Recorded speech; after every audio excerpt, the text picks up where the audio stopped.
Right, hello everyone. I hope you're having a lovely day. Let's talk about this book, The Day of the Triffids by John Wyndham. I just finished reading it.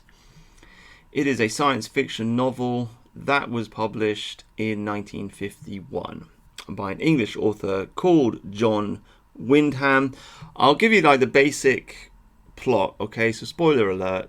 I'll give you the basic plot and then I'll go over the story, tell you what I think about it, and then I will elaborate and ramble and say this and I'll say that and I'll say a lot of different interesting things about this story. So essentially, basically there's a guy, the hero of the story, the protagonist of the story. His name is Bill Mason. He wakes up in the hospital. He's been in there he actually got stung by a Triffid. Okay, so the Triffids are already on planet Earth. They're not actually aliens. There's an entire backstory about how they spread across the whole world. Essentially, this book obviously published in 1951, so the Soviet Union was still existing, and the Cold War was in place, and people were afraid of the communists. So the story is the Soviets developed these plants. They're very nutritious. They have different qualities, and so they managed to get the seeds out of the Soviet Union. But then there was an accident. The plane, nobody actually knows what happens. They reckon the plane blew up in the atmosphere and the seeds were spread all across the earth or something like this. But the whole world gets covered in Triffids.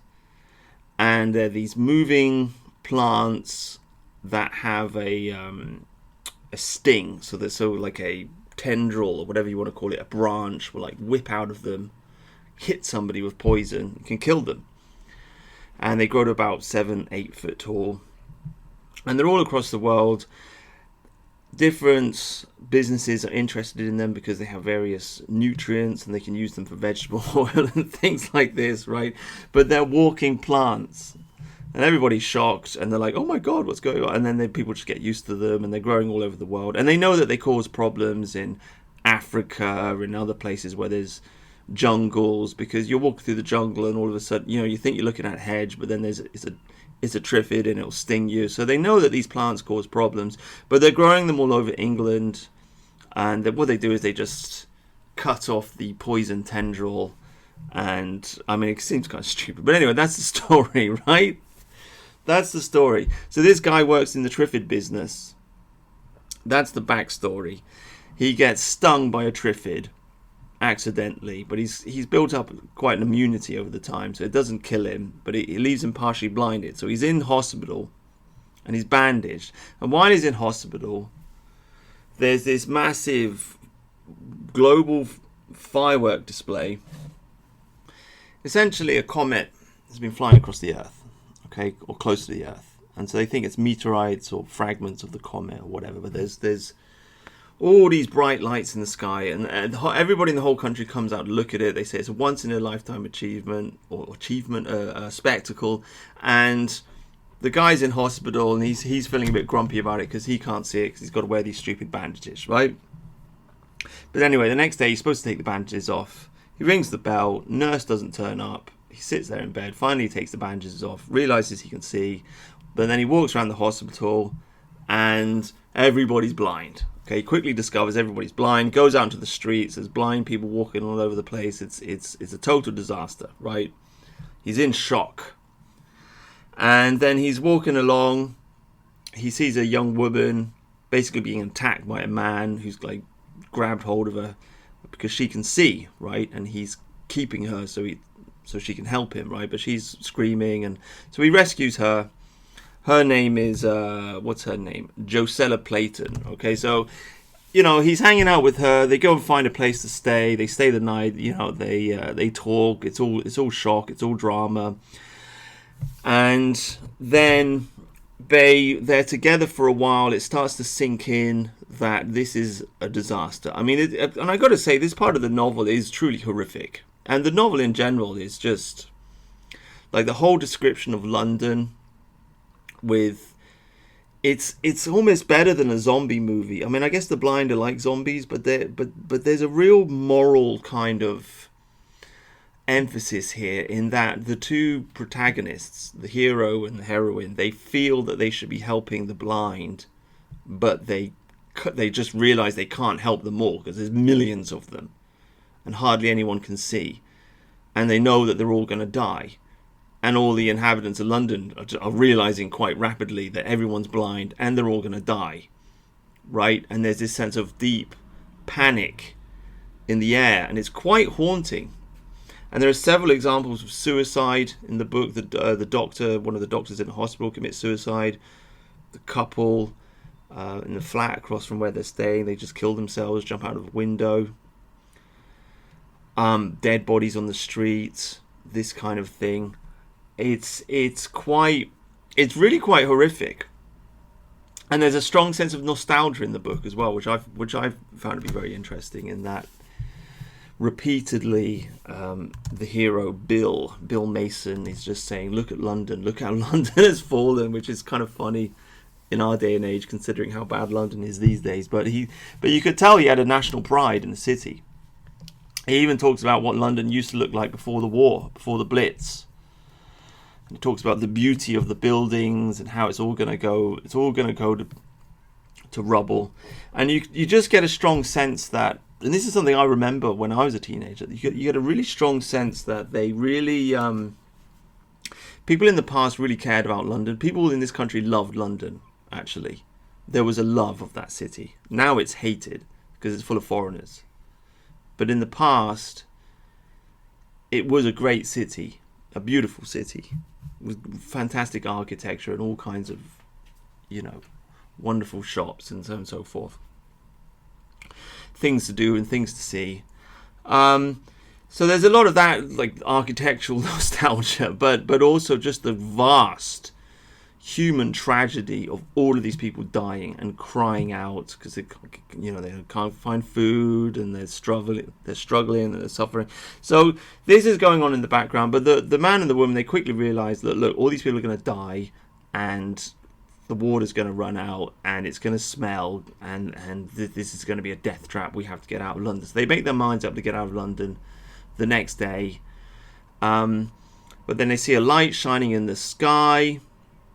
So the next day they go to find out where the lights come from, and then they find a group of survivors led by a guy called Beadley, and he's organising things, and they're also planning to leave London to go to a place called Tinshan. Anyway, some big manor house in the country, and again, a large portion of the beginning of this book is just it's setting in that. Everyone's going to die and they need to rebuild civilization, right? Also, along the way, I forgot to mention, he meets the girl. They go back to rescue her father. Father's been killed by a Triffid. So this guy, the hero, he could see the Triffid danger right at the beginning of the book because he works with Triffids. But nobody else can really see it. But it's kind of like a danger lurking in the background. The primary danger at the beginning is the blindness and people dying. So the novel's interesting because there's kind of like two levels to the disaster. Actually, there's three levels. The first disaster is just the blindness and everyone dying, and then the real threat of the Triffid comes in, and then finally at the end the real threat of other humans comes in.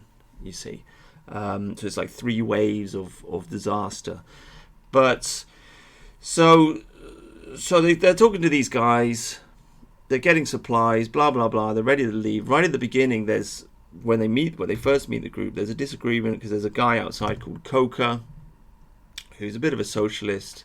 I don't like this character. It's quite evident that the author does. But he's telling them, you can't just run off to London. You have to stay there and look after the blind people, and we're going to get rescued. That's another theme that runs quite strongly through the book. This idea that America's going to save us. It's just again and again. They keep meeting characters, and they're like, America will save us. America, which tells you a lot about the spirit of the country at that time. So Coco thinks that they just have to look after as many blind people as they can, and then the Americans will save them. There's a disagreement, and then, but the hero doesn't want to follow them. There's a little bit of a moral conundrum, and then they have an interesting conversation. This Beadley group, survivors, they the guy, one of the guys there is a sociologist, and he's basically saying, look, we need polygamy because we need to have lots of children. So every man has to have 2 blind wives, essentially. And they found all these young blind women. I mean, it is one thing I like about this author, John Wyndham. He does have a little bit of a sense of humor. Like the main character in the book, so the heroine, Josella Playton, she is famous for writing a sex novel, okay, which comes out early on when they meet, and they're both laughing about it. And then she'll meet people, survivors, and they'll say, oh, you're that girl that wrote that novel. And then she's like, look, we've just had an apocalypse. Can you stop talking about it? Because she's a bit embarrassed about it. You know, it was like a youthful mistake. So there's an element of humor, which I found to be quite interesting. But yeah, polygamy. The desire for polygamy is expressed. I agree. I mean, I got to admit, reading the novel, this is one of the first things that popped into my mind. I was like, yeah, I'd get 2 wives, 2 blind wives, like duh. And then they can raise children that can see, right?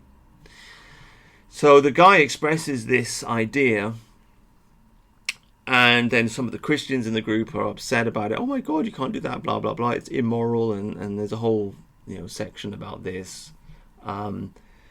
The hero, Bill, essentially proposes to Josella. They've been together for a couple of days now, and she says yes, and it's all very nice. And then she says to him that she agrees with the polygamy idea, and she says she's going to find him 2 blind wives, and it's quite funny. So they're all ready to leave, but then there's a fire in the middle of the night. Bill runs out, and he basically gets captured by this other chap, Coker, the guy that wants them to stay in London and look after the blind, right? And he ends up being chained to a gang of blind people, and it's his job to guide them around and find food from shops and things like this to try and keep them alive. And so he says okay, and he goes along with it. Doesn't have much choice because they've got knives and he's tied to them. I mean, they're blind, so he could have overpowered them, but whatever. He kind of feels that's a theme within the book. There is a moral dilemma that he's feeling, because he does feel very strongly that perhaps he should be looking after the blind people, and he's not quite willing to accept that civilization is completely dead, and he's not quite willing to accept the hard decision. He is upset about losing his new girlfriend, fiance, partner in crime, whatever you want to call her, the heroine of the book, but not upset enough, I think. But anyway, so this is where the book gets really dark, because then he's looking after these blind people. They find a hotel, they're looking after them, but gradually everyone starts getting sick. There's a plague, people are dying, they're getting the shakes, and one quite poignant scene in the book, he manages to get rid of the 2 thugs that are chained to him, manages to bash their heads in, but he stays to look after the rest of the blind people. But they're getting sick and they're dying, and then this young, beautiful young blonde girl, 18 years old, comes up to the room, and she tells him, like, oh, the others sent me here to keep you company, right, to stop you from leaving, It's quite, I thought it's quite emotionally striking, and he says, no.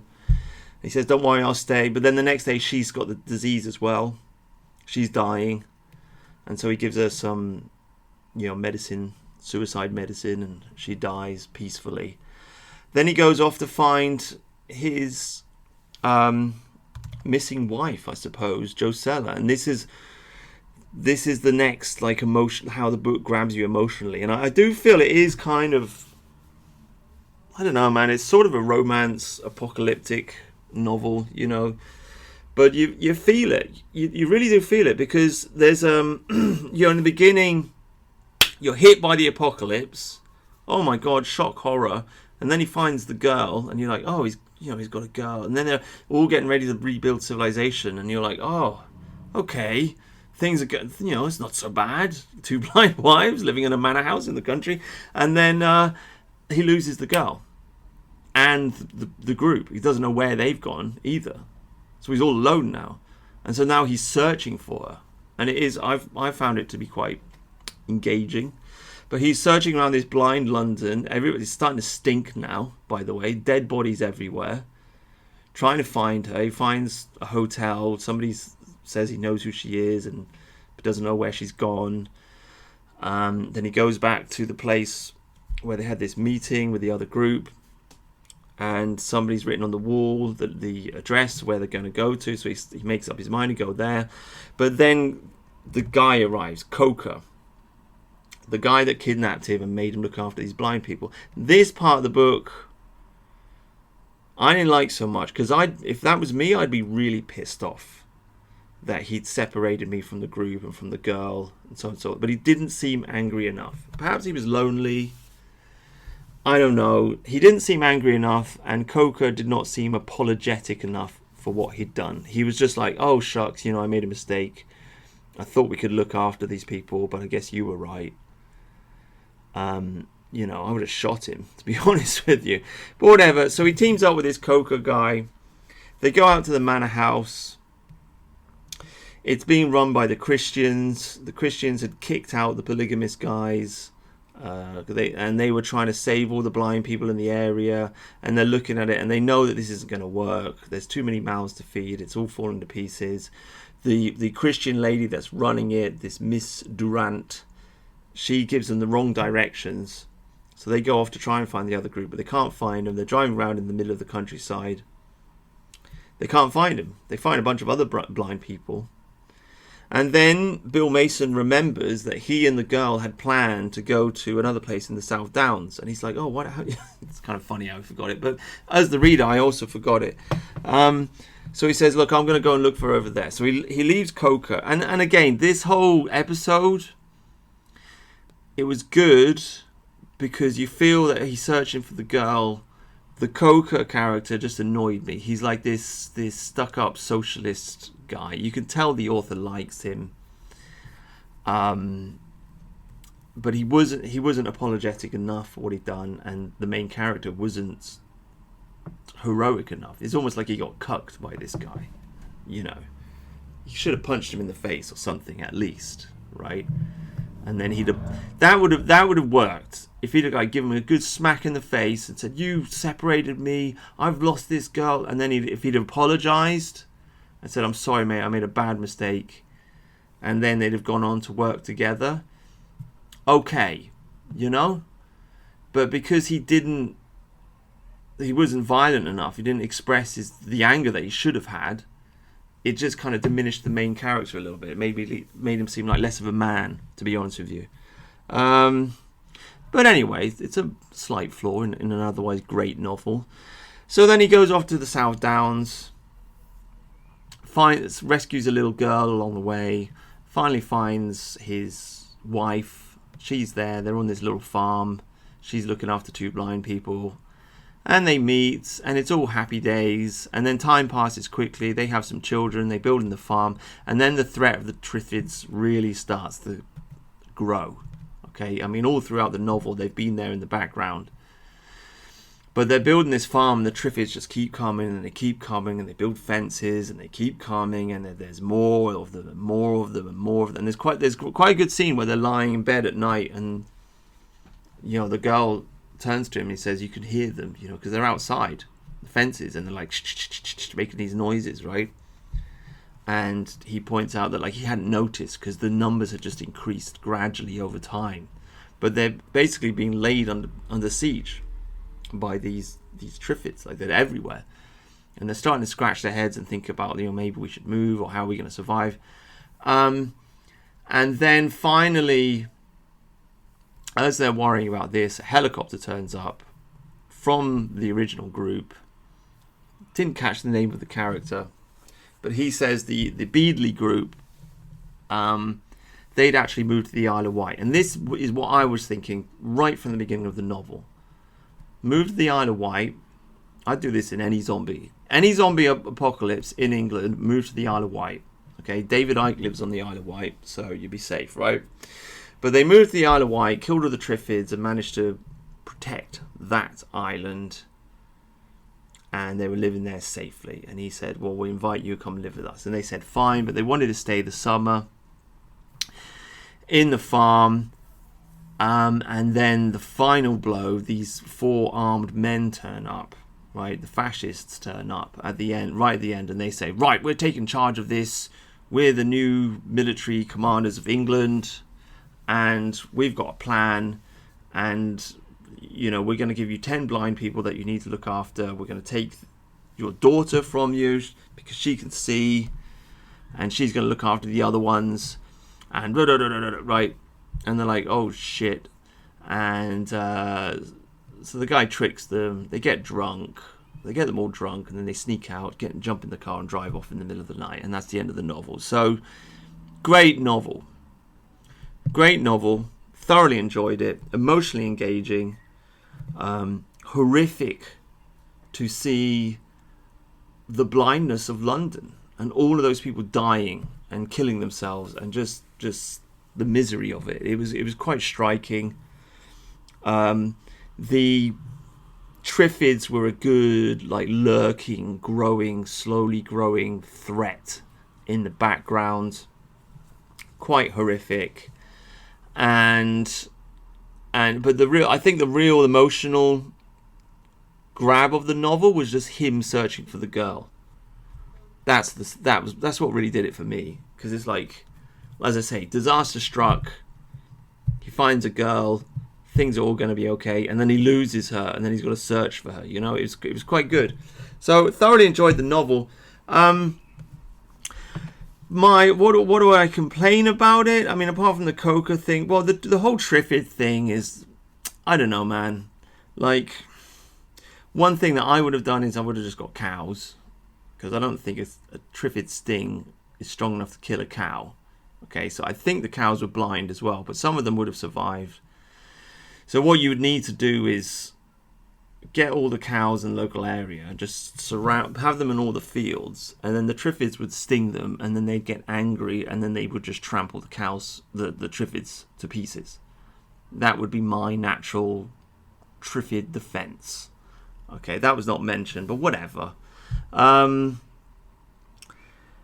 And then, of course, the fact of the matter is you could always just wear a beekeeper's suit, and then the Triffid sting can't hit you, or it can hit you, but it won't hurt you. So the Triffids themselves really are not that dangerous, as long as you've got a suit on, and because they're not physically strong. They're tall, but they can't crush you.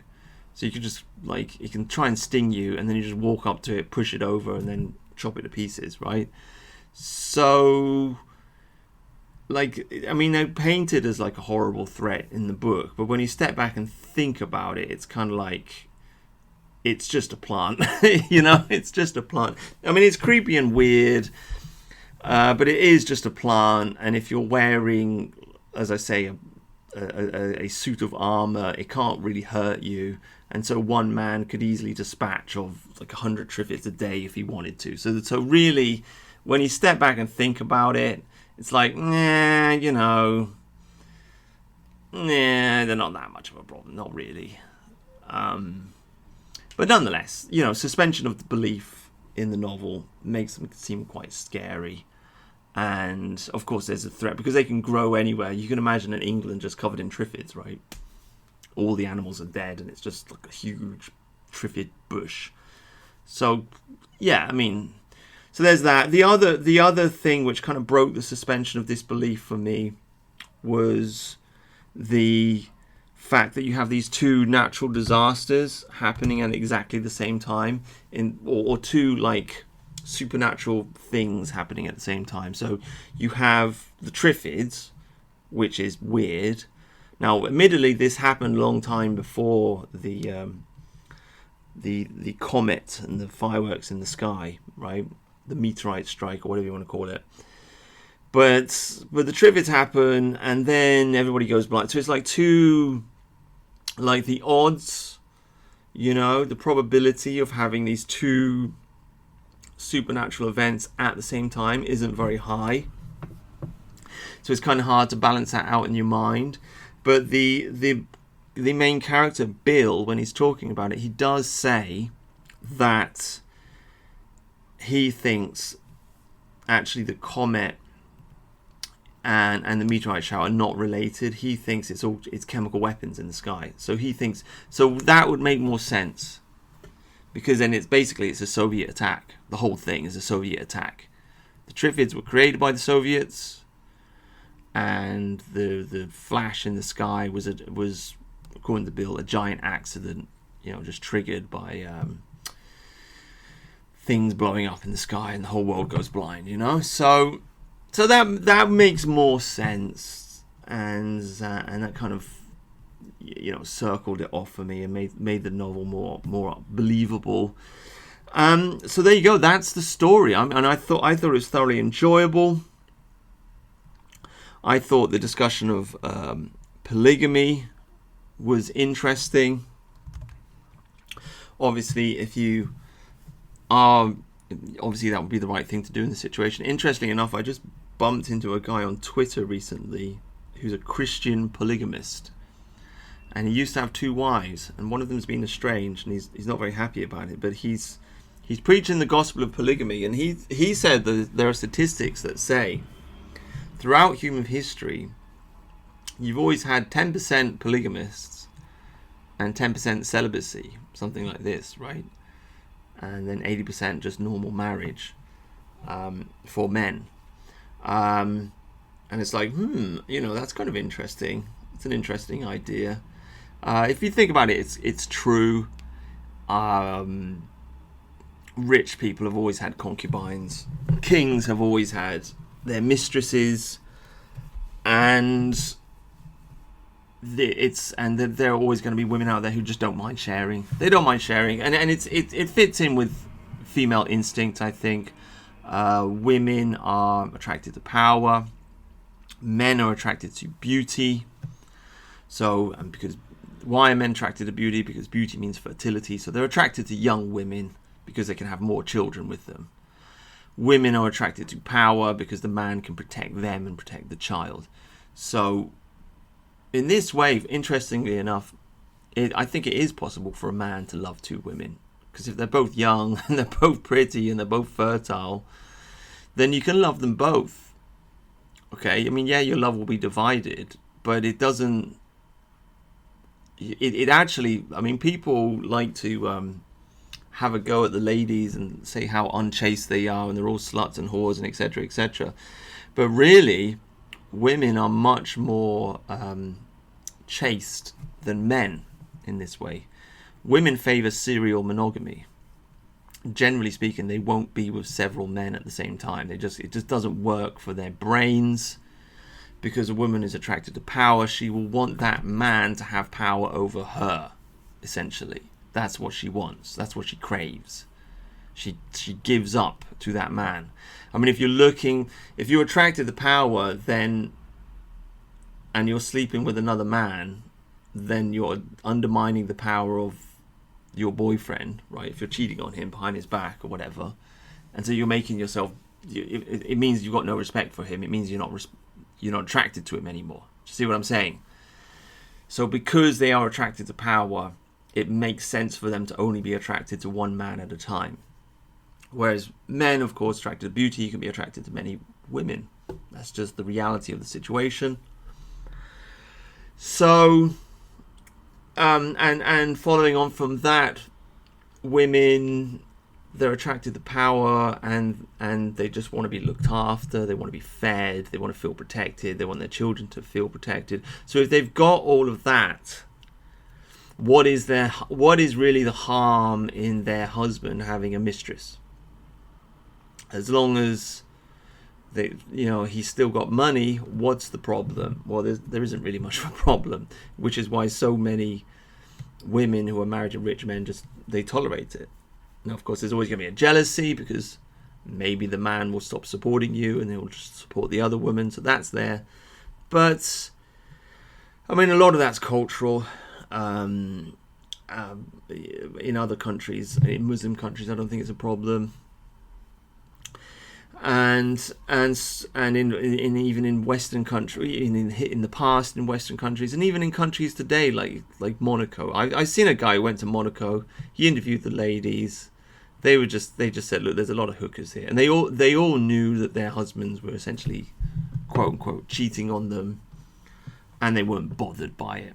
So I think it in many ways it just depends on your social class. But then again, even in working class communities, like, women will put up with it. So all of that is to be said that I think this bloke on the internet who I bumped into, who said that we've always had 10% polygamy, I think he's correct.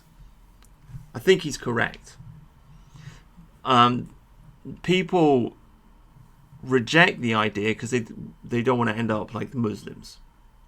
And people have proposed this kind of like horror story of, you know, super rich men with their harems, you know, a guy with like 20 wives and then a bunch of angry incels running around planning a revolution so they can kill the rich guy and steal his wives, right? This is like the dystopian version of polygamy.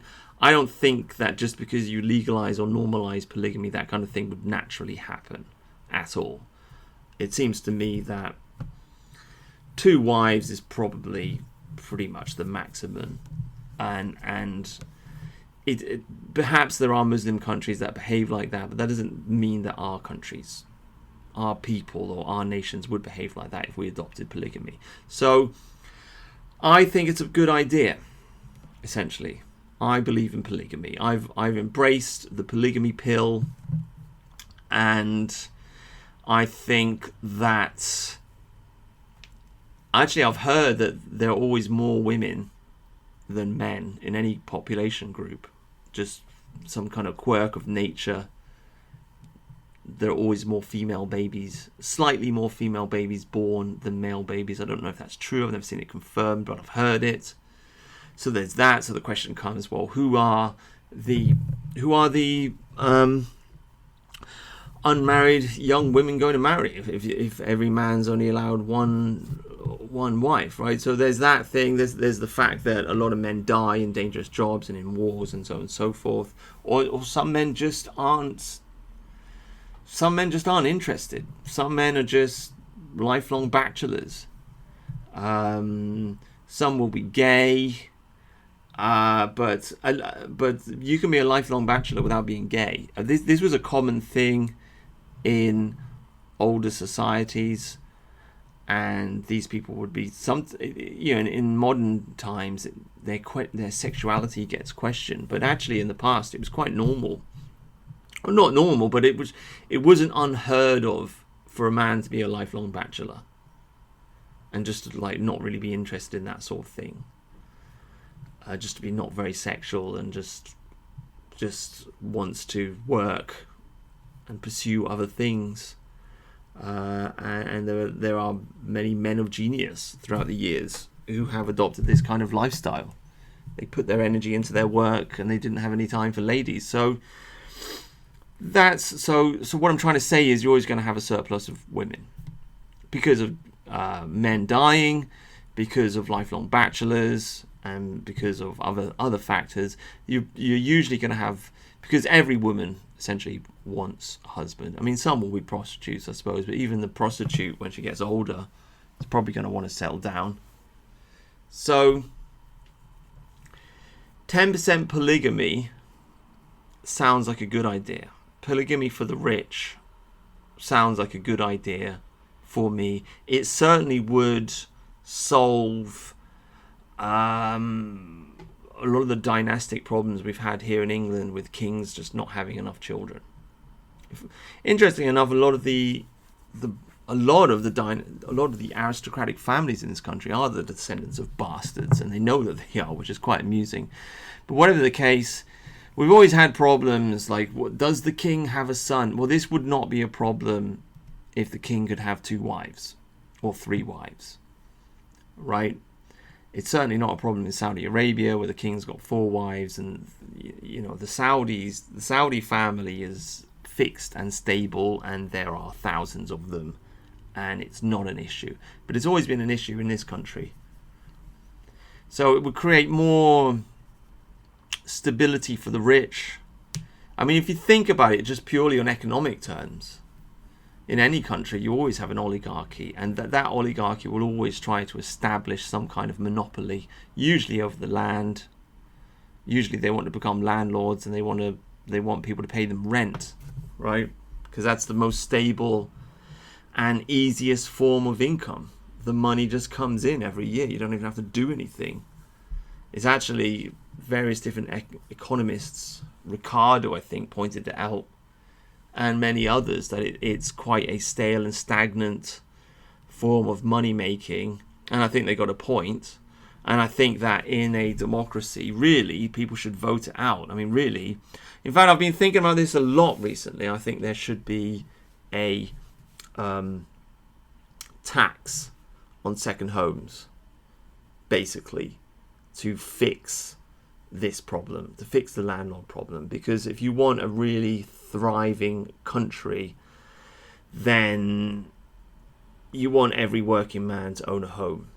And if he owns his own home, then obviously he doesn't have to pay a mortgage and he doesn't have to pay rent, which means he's got more money on his hands, which means he's got more money to spend, which means the economy is moving faster. Or alternatively, it just means that he doesn't have to be paid as much.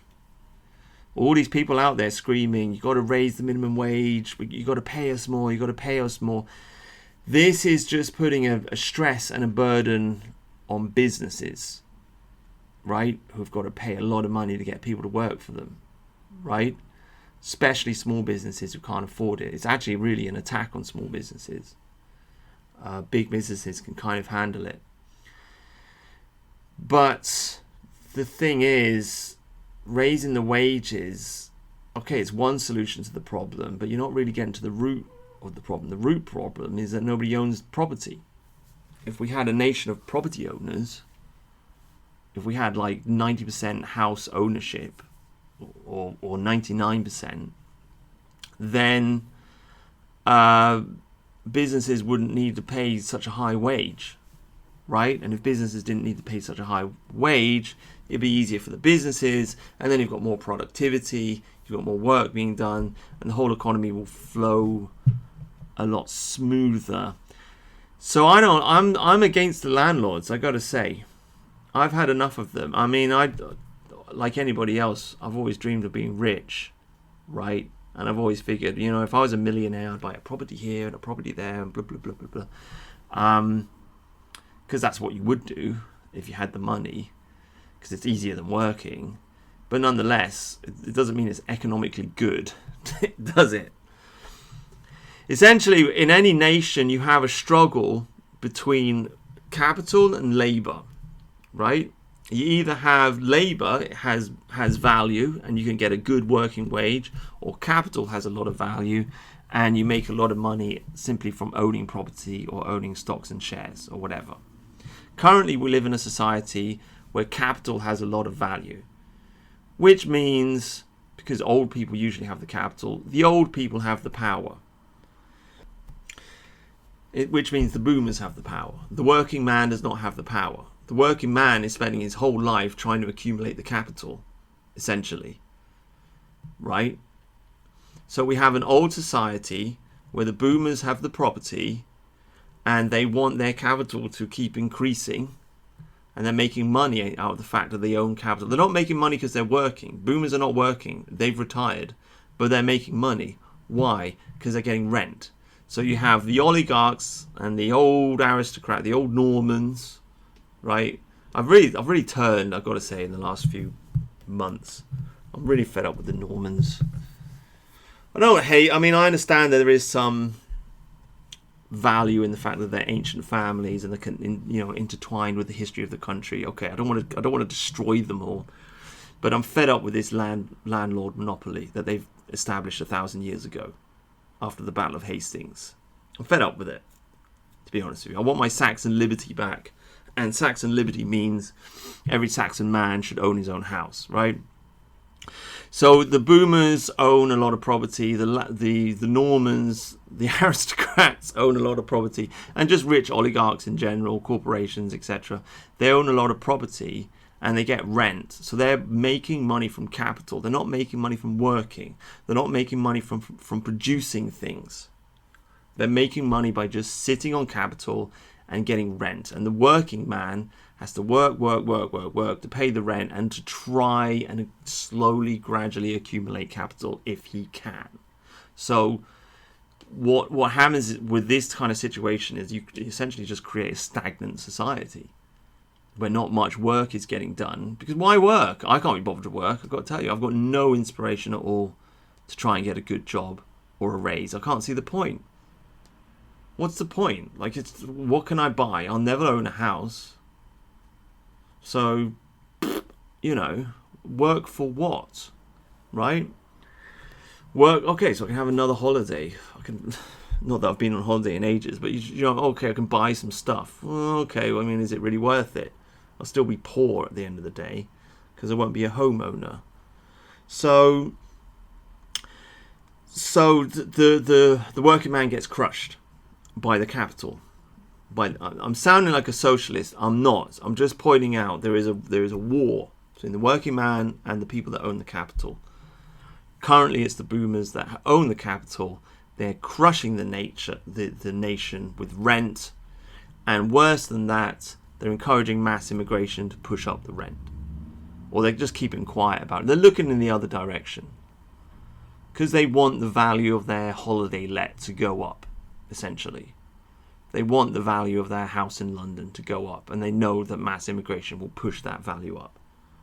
So it's a death spiral. But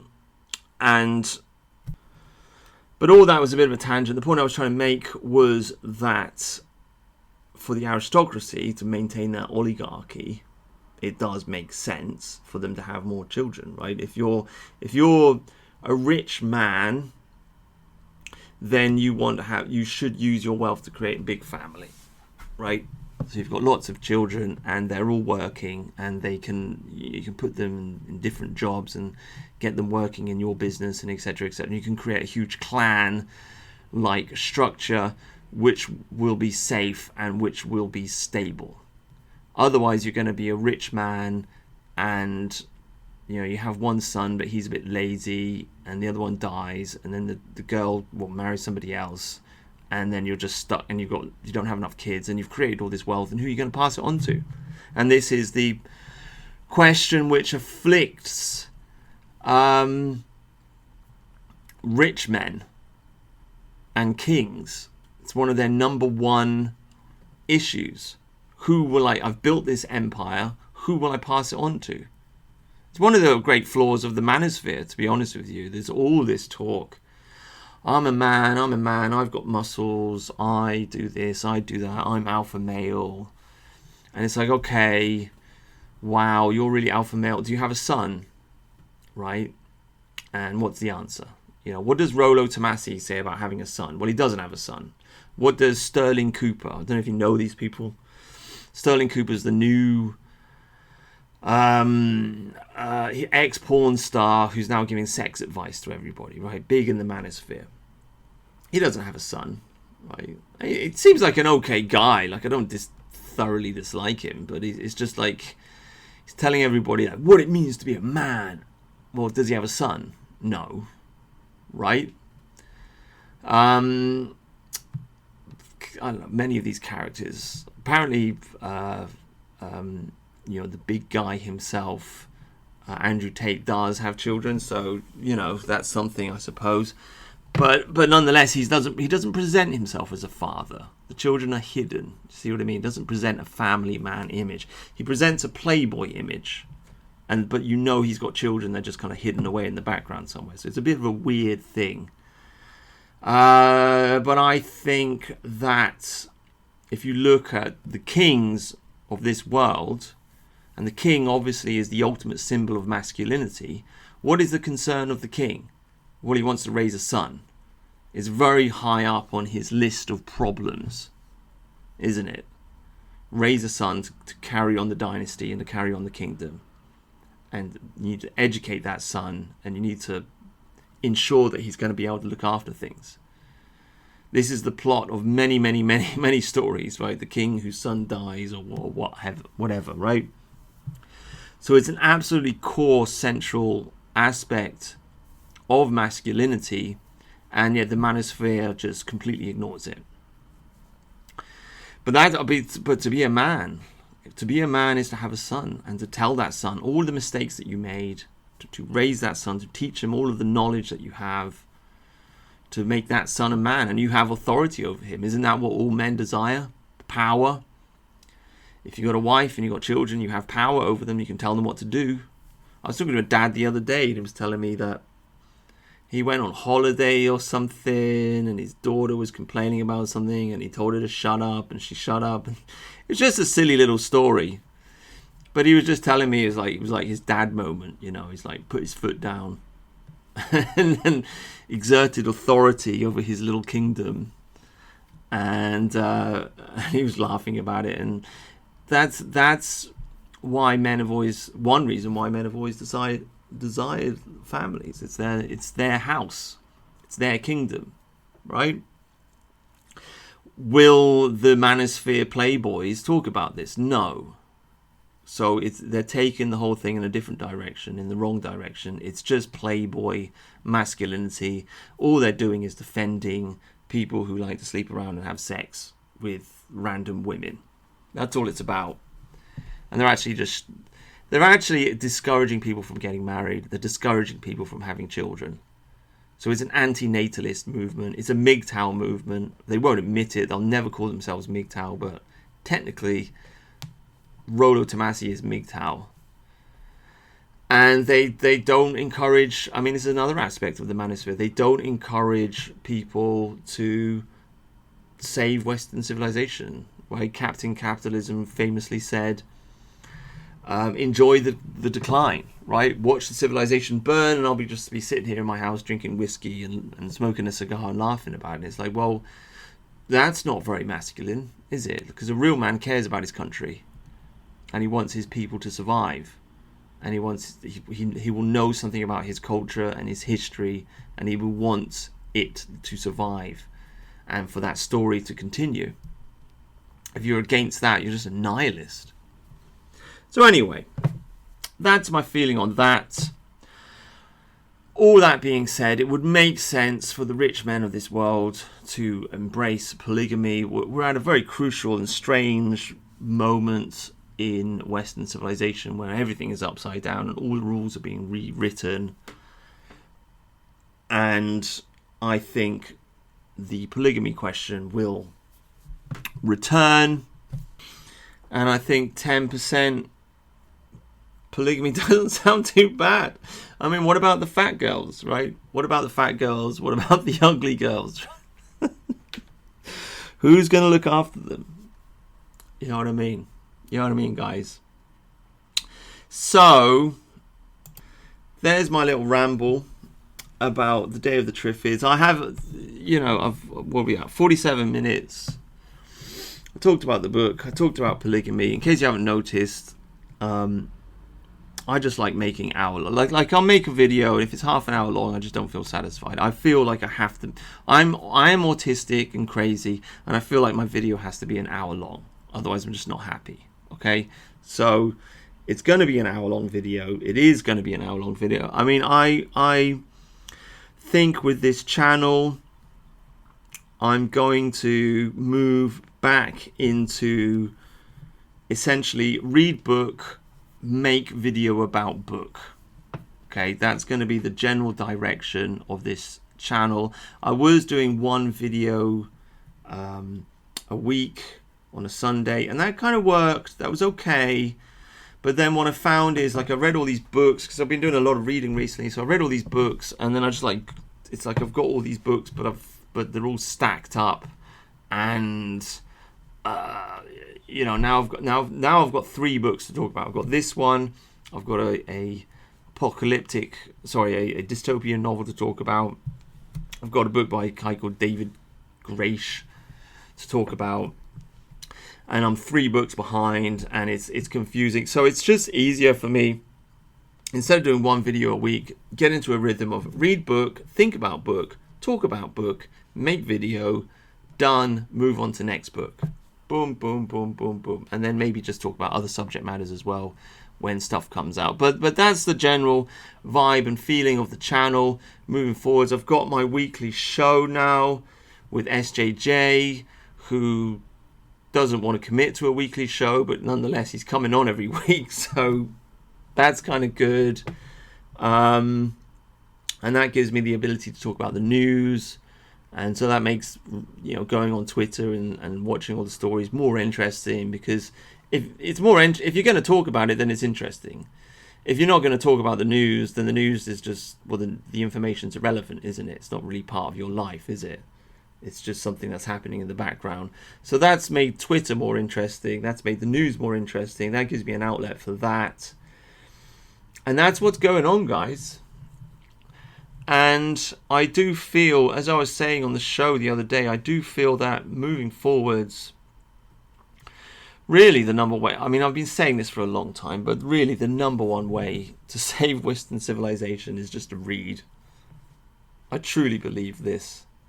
You got to read, you got to do your homework, and you have to understand the history of the country, where we came from, who we are, why we think the things we do, why we believe the things we believe.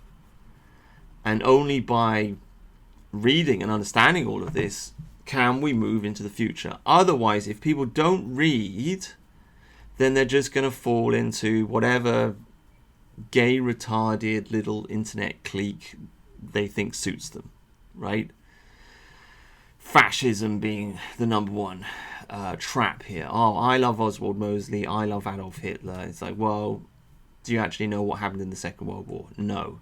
And why don't you care about English culture? And why don't you care about all the great books that we've written and the historical events? Why aren't you interested in any of this? Why are you obsessed with Germany? And you'll find again and again and again people get obsessed with this because they don't read, essentially. They don't read, they don't do their homework, they're not interested in the classics. And so they find their little niche and they think, oh, look at me, I'm really clever, I know all about this. And it's like, well, yeah, but there's a whole other world out there. So I believe that essentially Western civilization is being destroyed because we've forgotten who we are. We've forgotten our history. And if you forget your history, then you will be easily pushed around, right? Case in point, the recent lockdowns. The people of this country agreed to be locked down in their house by the great Chinese tyrant Boris Johnson. People weren't even allowed to go to church, right? That's never happened in the entire history of this country. And people went along with it. Why did they go along with it? They went along with it because they don't know their history. They don't know what liberty is. They don't understand. You can ask the average Brit, who's your favourite king? They don't know their names, right? They don't know who Alfred the Great is. They don't know who Longshanks is, Edward Longshanks. They don't know. They don't know about the Great Battle. I'm not saying I know all this stuff either. I'm not very well read. I'm not very well educated, but I have a vague idea. And more importantly than that, I have a respect for people who do read. And that's half the problem, because you can go out there and you can meet people like, oh, you read? Oh, I don't want to read. And it's like, well, okay, you're just a peasant then, aren't you? You know what I mean? You're just a bit of a peasant. You're a bit stupid.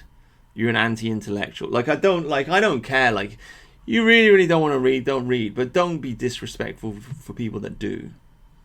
Because the books are where the stories are. They're where the ancient stories are. They're where the ancient ideas are. They are the great preservers of civilization, from which things spring again and again and again. Like a farmer who plows the same field year after year and grows a new crop. In the same way, every generation of English men, they have to read the same old classics and derive fresh inspiration to create fresh culture and fresh ideas to push the country forward. That is the process, and so that is what we have to do, right? Posting memes on Twitter is not enough. Posting random videos is not enough. I think the internet has done immense damage to people's concentration span, mine included. I actually found it hard to read for some time. I just did not have the ability to just sit and look at a book because I was so used to doom scrolling. So it's done immense damage. But it's been good. It's not been all bad. A lot of sharing of ideas. We've learned a lot from 4chan. We've learned a lot from Twitter. a lot of great memes, a lot of great videos on YouTube. We've all learned things from the internet, and there's been a massive explosion and spread of ideas, and that's good. But we have to go back now to the reading. We have to go back, and we have to develop a generation of men who are well read, and they can become the intelligentsia of the future, and they can lead us into the future. Otherwise, you just end up with coked up Tommy Robinson doing some kind of demonstration in London, and it's just like, hey, England, and what does it mean? What does he even want? Nobody knows. Does he want a ban on immigration? No. He's pro-immigration, right? He's pro-immigration. I've seen him say it many times. He wants more immigrants. He just wants them to be pro-English, whatever that means. He doesn't read. He's not educated. He has no aspiration to raise himself up to the middle classes or to raise himself up to an educated state. And so he can't inspire others to do the same. And so it's all just football and chips and a pint of Stella Artois and a punch-up and wave a flag. But you're all getting hoodwinked because there's no depth to it. You see, there's no depth to it. And I do believe working class movements in the past, the leaders of those working class movements would try to educate themselves and raise themselves up.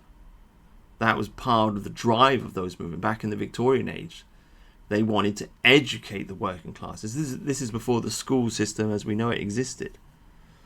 The idea was education, education, education, and then you can bring yourself up out of the muck. That's gone now. We have a working class that celebrates its ignorance. We have a dissident right that celebrates its ignorance. I've been talking about this for some time. I saw some guy in the comment section. He's like, what's reading the Odyssey got to do with the cost of living crisis? Well, yes. I mean, if you can't see that, then that's a huge problem.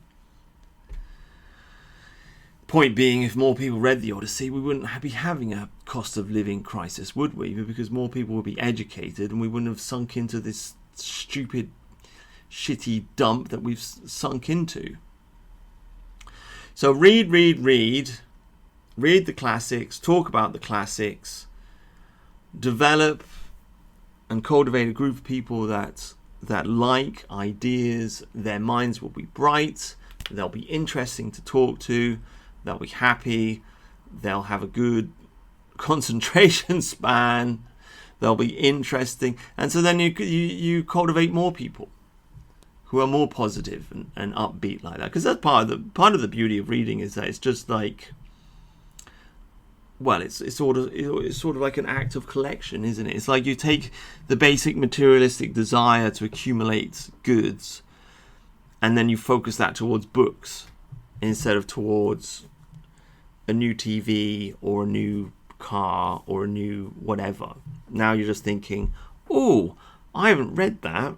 I'd like to buy that book and read it. And so you become a little bit of a bookworm. But it is anti-materialist. You're not chasing money anymore. You're chasing ideas. And that's where we want to be. We want to get that idealism back. And so we can strive forward into the future. It's also a very isolationist project. It's a meditation. You sit by yourself, alone, with no music on, no background noise, and it's just you and the book. It's different to cinema. Cinema, you can watch a movie with somebody else. Music, you can listen with somebody else. A book, you read alone. You read alone. It's a solitary meditation. And it requires mental concentration to actually physically stare at the words on the page. And you stare at those words, and then you're taken into a different world, you see. So it pushes out the outside world. It pushes out your material desires. And instead it puts in its place a desire for more ideas. And this is the thing, you can say, well, we need material. Yeah, you do need materialistic desires to a certain extent. but people get captivated by that. That's how they catch you. Doesn't probably for people listening to this, it doesn't capture you at all. For me, it doesn't really capture you. Like, I see adverts. I've never been interested in buying anything that's been advertised to me ever, I don't think. But other people are. Other people see that Adidas advert and they think, oh, I want to buy a new pair of trainers. You see. So they get captivated by material desires, so they want to work, they want to make money, so they can buy nonsense that doesn't mean anything. Whereas if you're captivated by reading, you'll transcend all of that. It really is something very remarkable and beautiful, I think, and peaceful, and cheap, and good. Okay, so that's the direction that the channel is taking, just for my own pleasure, really. It's kind of difficult to, like this book, I don't know, I managed to squeeze half an hour, and then I had to go on a polygamy tangent. But nonetheless, I mean, this is I can't think of any other way to do it. I just can't make a half-hour video. I can't do it. So this is what we got. Anyway, so there you go. Day of the Triffids. Thoroughly enjoyed it. Recommend that you read it. And there you go. Thank you very much for listening. God bless.